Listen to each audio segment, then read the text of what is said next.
Hello বন্ধুরা, আজকে মহাষষ্ঠীর শুভেচ্ছা জানিয়ে আজকে দুপুরের মেনুতে আমি কি রেখেছি সেইটাই তোমাদের সঙ্গে শেয়ার করছি।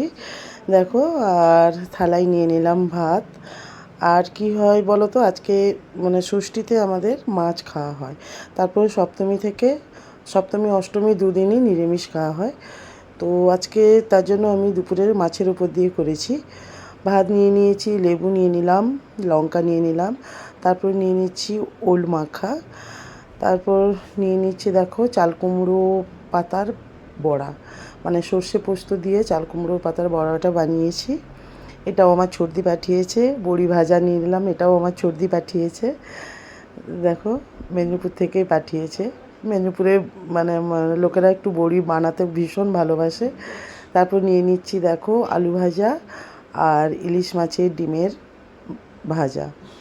তারপর দেখো আলু দিয়ে নিয়ে নিলাম, আলু আর টমেটো দিয়ে কাতলা মাছের ঝোল করেছিলাম, ওটা নিয়ে নিলাম। তারপরে দেখো নিয়ে নিচ্ছি হচ্ছে ইলিশ মাছের ভাপা। ঠিক আছে, ইলিশ মাছের ভাপা নিয়ে নিলাম, সর্ষে আর কাঁচা লঙ্কা দিয়ে বানিয়েছি। তারপরে সবশেষে নিয়ে নিচ্ছি টমেটোর চাটনি। চাটনিটা না হলে ভালো লাগে না, চাটনি নিয়ে নিচ্ছি। এই হলো আজকে আমাদের দুপুরের মেনু।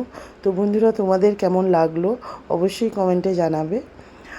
আর আগামীকাল মহাসপ্তমীর ভুরিভোজ নিয়ে হাজির হয়ে যাচ্ছি তোমাদের সামনে। তো আজ এই পর্যন্ত। তোমরা ভালো থেকো, সুস্থ থেকো, আর খুব আনন্দ করো, ভালো করে ঠাকুর দেখো, তবে সঙ্গে ছাতা আর রেনকোট রাখবে। আজ এই পর্যন্ত, আসছি, টাটা।